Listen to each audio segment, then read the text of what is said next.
वह सब उनको खिलाया जाता है। और 15वां है प्राणरोधक, शिकार में निरपराध पशु पक्षियों का वध करने वाले।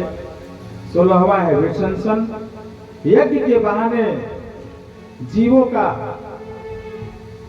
बलि के रूप में वध करने वाले। इस नरक में उनको गणासों से काटा जाता है। 17वां है लाला यक्ष, इस नरक में वो लोग जाते हैं जो अविवाहिता के साथ कुकृत्य करते हैं और उनको वहां पर वही खाने पीने को मिलता है जिसकी वासना से तृप्त होकर वह बलपूर्वक संबंध बनाते हैं। अब अपने विवेक से समझ में क्या है, क्योंकि बच्चे बैठे हैं तो नहीं बता सकते। 18वां नरक है सार मेयतन, जो गांव में नगर में खेतों में आग लगाते हैं ना, उन लोगों को इस नरक में ले जाया जाता है और वहां के कुत्ते नोच कर उनको खाते हैं। और 19वां नरक है अभिची, जो किसी भी मामले में, घर के मामले में या अदालत के मामले में जो झूठी गवाही देता है वो अभिची नरक में जाता है। और यहाँ उसको 100 योजन ऊपर ले जाकर नीचे गिराते हैं, फिर उठा कर ले जाते हैं, फिर गिराते हैं। यही काम हजारों साल उसके साथ होता है। और 20वां नरक है अधमपात, जो लोग मदिरा का पान करते हैं, मदिरा के पान के लायक परिवार में न जन्म लेने के बावजूद भी जो लोग मदिरा का पान करते हैं, अर्थात ब्राह्मण कुल में जन्म लेकर जो मदिरा का पान करता है, उनको अधपात नरक में लोहा गर्म करके पिलाया जाता है।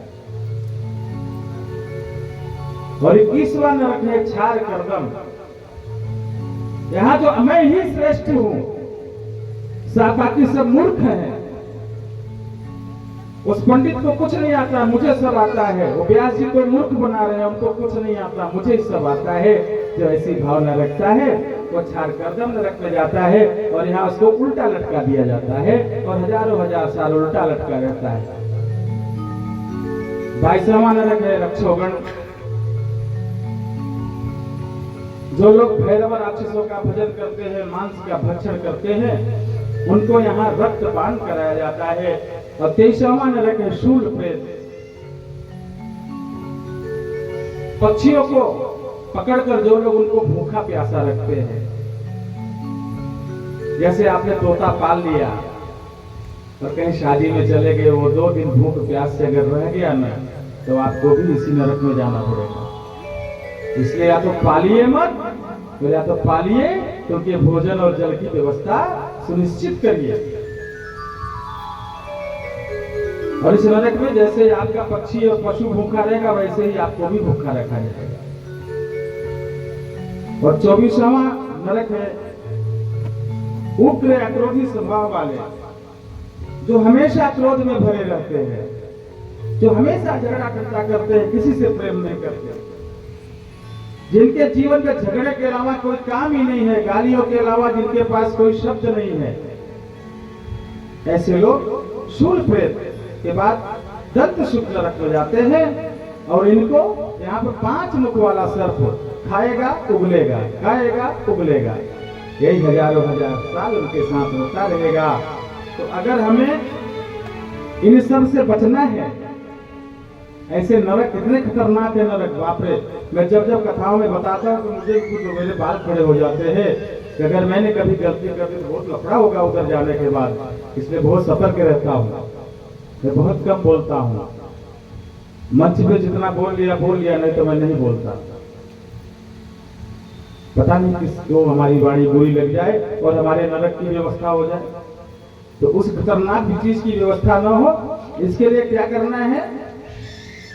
भगवान का भजन करना है, क्योंकि भगवान के बारे में कहते हैं वो आप पर कब रिझ जाए, कब प्रसन्न हो जाए, कोई ठिकाना नहीं है। वो आपके एक बार देखने मात्र से आप पर प्रसन्न हो जाते हैं। इसीलिए कवि कहता है, न जाने कौन से गुण पर दयानिधि रीझ जाते हैं, यही हर भक्त कहते हैं, यही सब भक्त गाते हैं। आइए सुनते हैं। न जाने कौन से गुण पर दयानिधि रूठ जाते हैं। न जाने कौन से गुण परी गया निधि रे